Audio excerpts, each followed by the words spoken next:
নতুন toilet scheme বা শৌচালয়ৰ কাৰণে কেনেকৈ আবেদন কৰিব এই প্ৰচেছটো আজি এই ভিডিঅ'ত মই আপোনালোকক দেখুৱাম তো ইতিমধ্যে আপোনালোকে চাবলৈ পাই আছে যে লাষ্ট ইয়াৰ 2023 চনৰ যোনসকলে আবেদন বা এপ্লাই কৰিছিলে ইহঁতৰ ফাৰ্ষ্ট পেমেন্ট পাই গৈছে বা ইনষ্টলমেন্টটো পাইছে তো ইতিমধ্যে আপোনালোকে যদি এই আঁচনিটো বা এই সুবিধাটো এতিয়ালৈকে লাভ কৰা নাই তেন্তে আজি এই ভিডিঅ'টোত মই আপোনালোকক সম্পূৰ্ণ প্ৰচেছটো দেখুৱাই দিম যে কেনেকৈ আপোনালোকে ঘৰতে বহি কোনো ধৰণৰ CSC বা নেজনত ভিজিট নকৰি আপোনালোকে আবেদন কৰিব পাৰিব আপোনাৰ মোবাইল বা লেপটপ যোগেদি তো আপোনালোকে এই আঁচনিটো আবেদন কৰিবৰ কাৰণে কোনো ধৰণৰ টকা ইনভেষ্ট কৰিব নালাগে বিনামূল্যত আপোনালোকে আবেদন কৰিব পাৰিব বলক সময়বোৰ নষ্ট নকৰি মেইন টপিকৰ আলোচনা কৰিম এতিয়া আপোনালোকে এটা নতুন টয়লেটৰ কাৰণে আবেদন কৰিবৰ কাৰণে আপোনালোকে ভিজিট কৰিব লাগিব ক্ৰম ব্ৰাউজাৰ তো ইয়াত আহি আপোনালোকে সাৰ্চ কৰিব লাগিব যে স্বচ্ছ ভাৰত মিছন এতিয়া আপোনালোকে স্বচ্ছ ভাৰত মিছন টাইপ কৰি সাৰ্চ কৰি দিয়াৰ পাছত আপোনালোকৰ ওচৰত এনে ধৰণৰ ইন্টাৰফেচ দেখিবলৈ পাব তো ইয়াত আপোনালোকে ফাৰ্ষ্ট ৱেবছাইট লিংকত দেখিবলৈ পাইছে যে স্বচ্ছ Bharat mission Grameen department of drinking বুলি দিয়া আছে তো আপোনালোকে এই অপচনত ক্লিক কৰি দিব এটা ক্লিক কৰি দিয়াৰ পাছত আপোনালোকে অফিচিয়েল ৱেবছাইটত আহি যাব স্বচ্ছ ভাৰত মিছনৰ তো ইয়াত আহি আপোনালোকে দেখিবলৈ পাই আছে যে ইয়াত নানা ধৰণৰ পিকচাৰসমূহ তো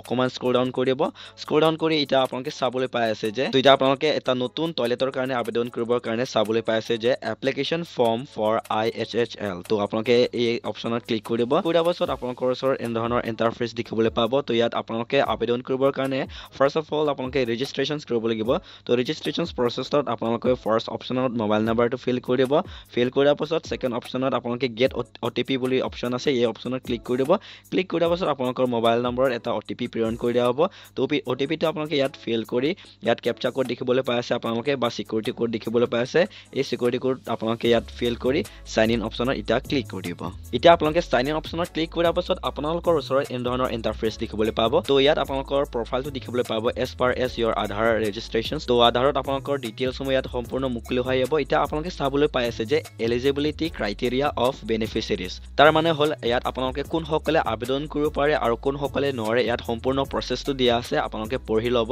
এটা পঢ়ি লোৱাৰ পাছত আপোনালোকে লেফট সাইডত দেখিবলৈ পাই আছে যে নিউ এপ্লিকেশ্যন বুলি অপচন আছে এটা তো আপোনালোকে নিউ এপ্লিকেশ্যন অপচনত ক্লিক কৰি দিব তো এতিয়া আপোনালোকে নিউ এপ্লিকেশ্যনত ক্লিক কৰি দিয়াৰ পাছত আপোনালোকৰ ওচৰত এনে ধৰণৰ ইন্টাৰফেচ দেখিবলৈ পাব তো ইয়াত আকৌ এবাৰ এলিজিবিলিটি ক্ৰাইটেৰিয়া অফ বেনিফিচিয়াৰিজ দিয়া আছে তো এতিয়া আপোনালোকে চাই ল'ব এটা চাই লোৱাৰ পাছত যিকোনো পেজত এবাৰ ক্লিক কৰি দিব ক্লিক কৰি দিয়াৰ পাছত আপোনালোকৰ এতিয়া টয়লেট কাৰণে আবেদন কৰা ফৰ্মটো মুকলি হৈ আছে তো ইয়াত আপোনালোকে দেখিবলৈ পাই আছে যে নিউ এপ্লিকেশ্যন আৰু field marks star are mandatory ইয়াত আপোনালোকৰ যোনটো অপচনত ষ্টাৰ মাৰ্ক থাকিব ইয়াত আপোনালোকৰ মেণ্ডেটৰী আপোনালোকে ফিল কৰিব লাগিব তো ইয়াত দেখিবলৈ পাই আছে যে IHHL এপ্লিকেশ্যন ফৰ্ম তো ফাৰ্ষ্ট অফ অল আপোনালোকে ষ্টেট নেমটো ইয়াত অলৰেডি সিলেক্ট হৈ থাকিব তাৰপিছত ডিষ্ট্ৰিক্ট আপোনালোকে সিলেক্ট কৰিব লাগিব তো সিলেক্ট অপচনত ক্লিক কৰিব তো আপোনালোকৰ ডিষ্ট্ৰিক্টটো সিলেক্ট কৰি দিব সিলেক্ট কৰি দিয়াৰ পাছত ইয়াত আপোনালোকে দেখিবলৈ পাই আছে যে ব্লক নেম তো আপোনালোকৰ ডিষ্ট্ৰিক্ট আণ্ডাৰ থকা যিমানটা আপোনালোকৰ ব্লক আছে ইয়াত মুকলি হৈ যাব তো ব্লকটো সিলেক্ট কৰি ল'ব সিলেক্ট কৰি দিয়াৰ পাছত ইয়াতে পঞ্চায়ত নেম বুলি দিয়া আছে তো আপোনালোকৰ ব্লকৰ আণ্ডাৰত যিমানটা পঞ্চায়ত আছে তো ইয়াত মুকলি হৈ আহিব তো আপোনালোকে এতিয়া সিলেক্ট কৰি দিয়াৰ পাছত ইয়াত ভিলেজ নেম বুলি দিয়া আছে আপোনালোকৰ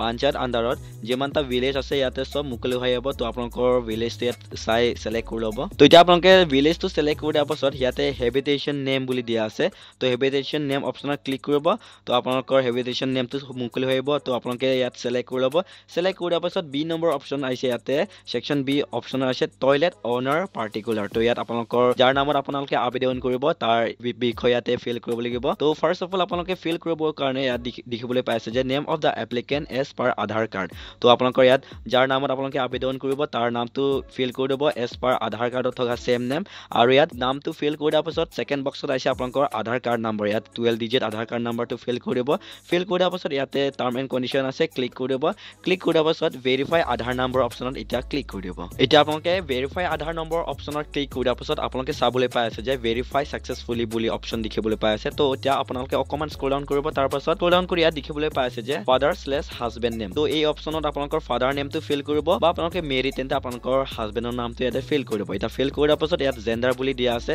তো আপোনালোকৰ জেন্ডাৰটো সিলেক্ট কৰি ল'ব জেন্ডাৰ সিলেক্ট কৰাৰ পাছত ইয়াতে কেটেগৰী বুলি দিয়া আছে তো আপোনালোকৰ কেটেগৰী সিলেক্ট কৰি ল'ব তো আপোনালোকে APL না BPL আণ্ডাৰত পৰে তো সিলেক্ট কৰি ল'ব সিলেক্ট কৰাৰ পাছত কেটেগৰী বুলি দিয়া আছে তো সাব কেটেগৰী অপচনৰ ইয়াতে জেনাৰেল SC ST তো আপোনালোকৰ যি কেটেগৰী আণ্ডাৰত পৰে আপোনালোকে সিলেক্ট কৰিব সিলেক্ট কৰাৰ পাছত ইয়াতে কাৰ্ড টাইপ অলৰেডি আধাৰ নাম্বাৰ ফিল কৰিছে তাৰ ফলত আপোনালোকৰ আধাৰটো ইয়াতে শ্ব' হৈ থাকিব আৰু লগতে কাৰ্ড নম্বৰো অলৰেডি ইয়াতে ফিল হৈ থাকিব এটা ফিল হৈ থোৱাৰ পাছত আপোনালোকৰ মোবাইল নম্বৰ বুলি অপচন আছে তো ইয়াতে আপোনালোকৰ মোবাইল নম্বৰটো ফিল কৰিব আৰু লগতে ইয়াত ইমেইল ID বুলি দিয়া আছে ইমেইল ID টো ফিল কৰিব যদি আপোনালোকৰ ইমেইল ID টো নাই তেন্তে ইয়াত ফিল নকৰা হয় অপচনেল তাৰ পাছত ইয়াতে এড্ৰেছটো ফিল কৰিব আপোনালোকৰ ফুল এড্ৰেছটো ইয়াতে ফিল কৰিব ফাৰ্ষ্ট আপোনালোকৰ গাঁওটো ফিল কৰিব গাঁৱৰ নামটো ফিল কৰি দিয়াৰ পাছত আপোনাৰ এৰিয়া নামটো ফিল কৰিব এৰিয়া নাম ফিল কৰি দিয়াৰ পাছত আপোনালোকৰ ডিষ্ট্ৰিক্টৰ নাম ফিল কৰিব তাৰপিছত আপোনালোকৰ পিন কোডটো ইয়াতে ফিল কৰিব এতিয়া ফিল কৰি দিয়াৰ পাছত থাৰ্ড অপশ্যনটো আহিছে বা সেকশ্যন চি আহিছে আপোনালোকৰ তো ইয়াত আপোনালোকৰ বেংক একাউণ্ট ডিটেইলছটো ফিল কৰিব লাগিব তো ফাৰ্ষ্ট অপশ্যনত আপোনালোকে দেখিবলৈ পাইছে যে IFSC কোড তো ইয়াত আপোনালোকৰ IFSC কোডটো ফিল কৰিব ইন কেছ আপোনালোকৰ যদি IFSC কোডটো পাহৰি গৈছে তেন্তে বা নাজানে বা আপোনালোকৰ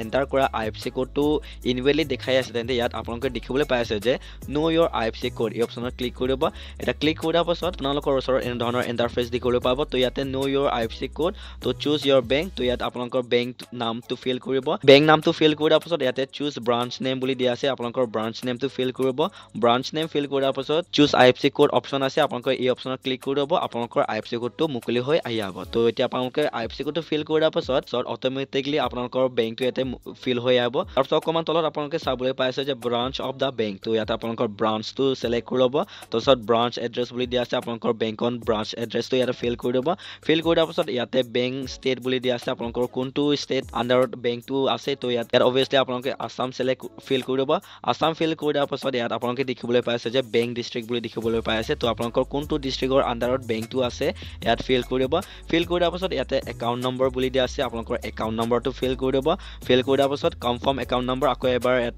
কনফাৰ্ম কৰিবলৈ ফিল কৰি দিব এটা আপোনালোকৰ একাউণ্ট নম্বৰটো ফিল কৰি দিয়াৰ পাছত ইয়াতে দিয়া আছে যে scan first page of passbook তো ইয়াতে আপোনালোকৰ ফাৰ্ষ্ট পেজ অফ পাছবুকটো আপলোড কৰিব লাগিব আৰু লগতে ইয়াত ফৰ্মেটবোৰ দিয়া আছে তো আপোনালোকৰ only PDF JPG PNG are allowed আৰু image must be clear and size less than 200 KB তো আপোনালোকৰ 200 KB ৰ ভিতৰত হ'ব লাগিব পাছবুকটো আৰু আপোনালোকে ইয়াত আপলোড কৰিব পাৰিব যদি আপোনালোকৰ 200 KB তকৈ ওপৰত হ'লে আপোনাৰ ইয়াত আপলোড নহ'ব তো আণ্ডাৰ 200 KB আপোনালোকে ফাইলটো বনাই ইয়াত আপলোড কৰি দিব এতিয়া আপলোড কৰি দিয়াৰ পাছত আকৌ এবাৰ আপোনালোকে এণ্টাৰ কৰা ডাটা বা ডিটেইলছসমূহ ঠিক আছে কি নাই আপোনালোকে চাই ল'ব এতিয়া চাই লোৱাৰ পাছত আপোনালোকে দেখিবলৈ পাইছে যে এপ্লাই এই অপশ্যনত এতিয়া আপোনালোকে ক্লিক কৰি দিব তো এতিয়া আপোনালোকে এপ্লাই অপশ্যনত ক্লিক কৰি দিয়াৰ পাছত আপোনালোকৰ ওচৰত এনে ধৰণৰ ইণ্টাৰফেচ দেখিবলৈ পাব তো ইয়াত দিয়া আছে যে your application submitted successfully kindly note the application number for the future reference তো ইয়াত আপোনালোকৰ এপ্লিকেশ্যন নাম্বাৰ দিয়া আছে তো ইতিমধ্যে আপোনালোকে এই এপ্লিকেশ্যন নাম্বাৰটো নোট ডাউন কৰি ল'ব যাতে আপোনালোকৰ আবেদন কৰা এপ্লিকেশ্যনটো এপ্ৰুভ হৈ গ'লে আপোনালোকে এই এপ্লিকেশ্যন নাম্বাৰ দি আপোনালোকে ট্ৰেক কৰিব পাৰিব